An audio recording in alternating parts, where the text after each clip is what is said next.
नमस्कार साथियों, मैं आपका दोस्त अशफाक अहमद और आप देख रहे हैं देशभक्त चैनल।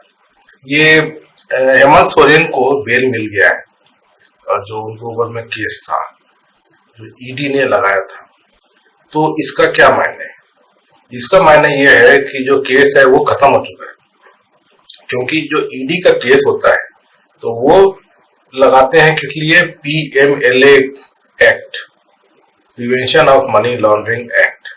तो ये जो एक्ट है तो ये सिर्फ मतलब कि पैसे का लेन देन में घोटाला, इसकी जांच करते हैं और इसमें पकड़ा गया कोई तो फिर सजा होगी, और नहीं पकड़ा है तो फिर वो छूट जाएगा। तो अगर कोई भी पीएमएलए केस किसी पे लगता है और उसको बेल मिल जाती है, इसका मतलब है कि जो मनी ट्रेल है वो नहीं मिला है।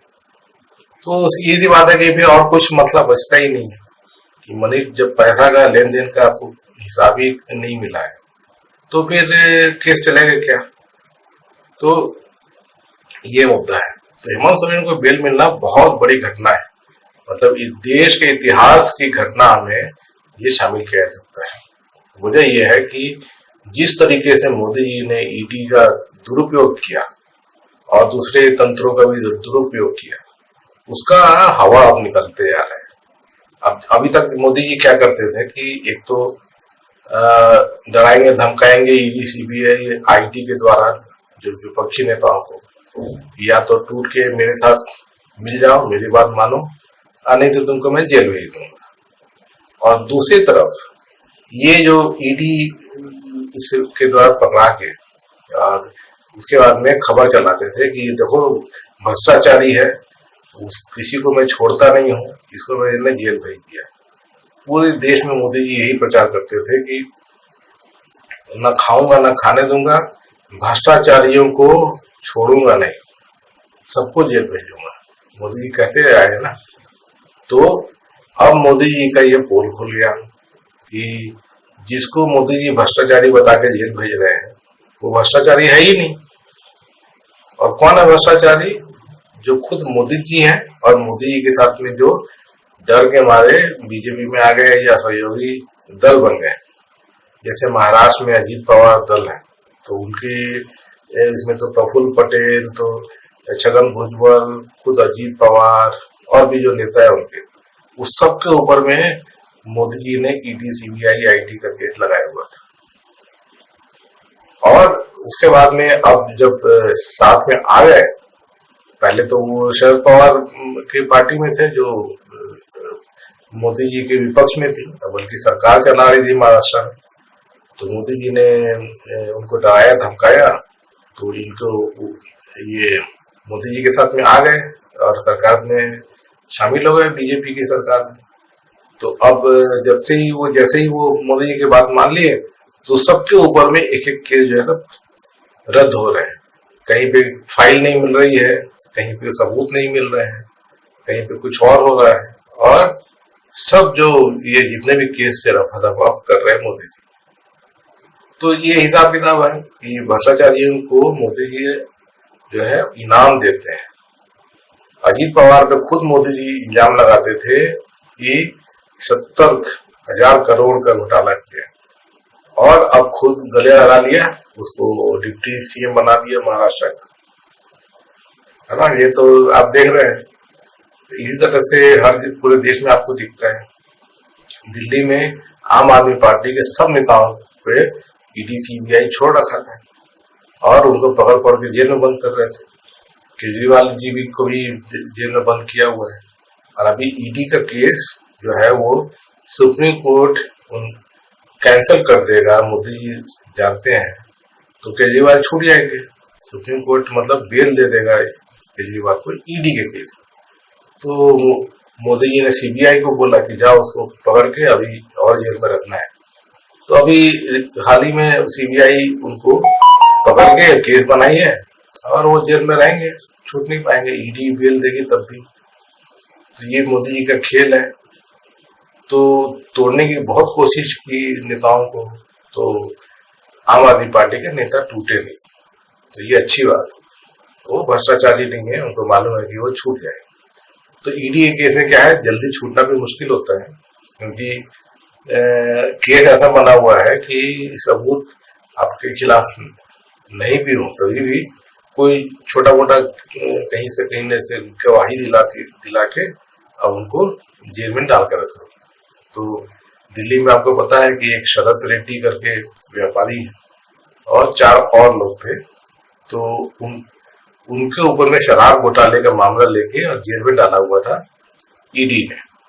और वो उनको बताया हुआ कि आप केजरीवाल के खिलाफ गवाही दे दो तो आप छूट जाओगे। तो उन्होंने गवाही दी, वो छूट गए जेल से और केजरीवाल जी फंस गए। अब गवाही जो है वो भी मान्य नहीं है, क्योंकि खुद सुप्रीम कोर्ट ने ऑब्जर्व किया था कि जो पीएमएलए केस जो है, इसमें जो गवाही आपने दिया है वो स्पेशल पीएमएलए कोर्ट में किया हुआ है, वो रेगुलर कोर्ट में नहीं है। रेगुलर कोर्ट में आपको गवाही देनी पड़ेगी। तो वहां पे जब भी शरद रेड्डी और ये 4 लोग और हैं, वो कोर्ट में आके गवाही देंगे तब कोर्ट मानेगा। तो ये केस इस तरीके से है, तो वहां भी गवाही होगी और केजरीवाल छूट जाएंगे, है ना। ये पूरा दिखता है कि मोदी जी का भ्रष्टाचार जो है वो किस तरीके का है। खुद मोदी जी तो फंसे हुए हैं, जो इलेक्टोरल बॉन्ड का केस था तो सुप्रीम कोर्ट ने तो पकड़ लिया और जम के लताड़ा कि ये तो पूरा भ्रष्टाचार का सिस्टम बना दिया था कि जो इलेक्टोरल बॉन्ड है तो खुद ही इस तरह से बना हुआ है कि काला धन, देसी विदेशी, वो कोई भी चंदे के रूप में किसी पार्टी में जाएगा और फिर वहां से वाजिब है कि फिर वो पार्टी जो है वो चंदा देने वाले को खुश करेगी, उनको इनाम देगी, और यही सब हो रहा था। तो वो पूरा पर्दाफाश हो गया और सुप्रीम कोर्ट ने इसीलिए ये जो इलेक्टोरल बॉन्ड स्कीम था उसको रद्द कर दिया। तो ये मोदी का पूरा पोल खुल गया भ्रष्टाचार पे। जितना बोलते थे न खाने दूंगा, उल्टा है कि मोदी खुद खा रहे हैं और खिला रहे हैं, और जो दूसरे लोग जो अपोज करते हैं तो उसको मोदी पकड़ के झूठे केस में जेल में डाल देते। तो ये पूरा किस्सा दिखता है। तो इसका पूरा पोल खुल गया। अब किस मुंह से मोदी जी बोलेंगे कि मैं भ्रष्टाचारी नहीं हूँ, मैं भ्रष्टाचार सहन नहीं करता हूँ, मैं ना खाता हूँ न खाऊंगा न, और ये जो बेकसूर लोगों को जेल में भेज दूंगा, ये सब तो उलट दिखता है ना पूरा का पूरा। तो ये हिसाब किताब जो है वो एकदम साफ हो गया है। तो जो ये जो केस था जो हेमंत सोरेन के ऊपर, तो उसमें केस किस चीज पे बना हुआ था? तो वहां पर एक कोई छोटा सा प्लॉट लिया था हेमंत सोरेन ने किसी जमाने में, तो वो मुश्किल से 2 एकड़ का, और वो फिर इन्होंने उसका केस बना दिया कि वो माइनिंग वाला केस है, और उसमें ये जो बोलते हैं कि लाभ का पद, तो वो चीज इसमें आ जाता है कि सीएम रहते हुए इस तरीके का हेमंत सोरेन ने केस किया, घोटाला किया है, और उसका फिर झूठ मूठ का और भी बहुत सारा कुछ लगा दिया कि उनको हेमंत सोरेन को गिफ्ट मिले थे, फ्रिज मिल रहा है, कूलर मिल रहा है, ऐसा बना दिया था। तो पूरा झूठ फरे, कुछ भी नहीं मिला। तो इसीलिए अब जो है जो हाई कोर्ट है उसको बेल देना पड़ेगा। तो ये मोदी जी जैसे कि लोकसभा चुनाव हुआ तो उसमें तो कुछ हद तक मतलब कि वोट पाए होंगे कि देखो ये जो भ्रष्टाचारी लोग को मैं जेल में डाल कर रखा हूं ना, तो उस पर ये हुआ होगा। और ये जो बेल जो है, ये हाई कोर्ट में जो हेमंत सोरेन का बेल है बहुत दिन से पेंडिंग है। वो उस पर बैठे हुए थे, सुनवाई भी नहीं हो रही थी, ना डेट जो है कुछ नहीं हो रहा था। तो ये पिछले 3-4 महीने, क्योंकि हेमंत सोरेन जो है दिसंबर में गिरफ्तार हुए थे, तो अभी जून आखिरी आ गया है। तो ये जानबूझ के लटका रहे थे और फिर कि चुनाव खत्म हो जाए। चुनाव खत्म हुआ है तब जाके सुनवाई। कई बार सुप्रीम कोर्ट में गए थे हेमंत सोरेन, लेकिन सुप्रीम कोर्ट ने सुनने से इनकार कर दिया कि भाई ये हाई कोर्ट में मामला लंबित है, वहीं पर निपटारा होगा, इसलिए उनको वापस भेज दिया। और हाई कोर्ट जो है वो लेके बैठा हुआ था। ये पूरा एकदम साफ साफ मतलब जनता को समझ जाना चाहिए कि ये मोदी जी क्या कर रहे हैं, इनका मकसद क्या है, किस तरीके से पूरा मतलब मोदी जी चाहते हैं कि विपक्ष विहीन देश बन जाए, मतलब कि लोकतंत्र ना रहे, विपक्ष नहीं मतलब लोकतंत्र नहीं।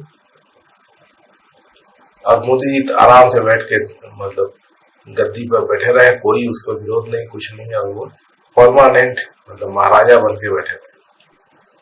यही कुछ मोदी जी का था। तो हमारे देश में कम से कम कोर्ट जो है वो फिर भी कुछ न कुछ न्याय कर जाती है, जैसे अभी हेमंत सोरेन केस में दिखा। तो इसका खामियाजा मोदी जी भुगतेंगे, जो जो करतूत मोदी जी ने किए हैं, काले कारनामे किए हैं, तो वो नतीजा सब चुनाव में भी दिखेगा। और ऐसे भी मतलब कि जो भेद मोदी जी का खुल रहा है, और जब मोदी जी गद्दे से उतरेंगे तो जितने भी काले कारनामे हैं वो सबकी जांच होगी, तो मोदी जी तो जिंदगी भर के लिए जेल के अंदर ही रहने वाले।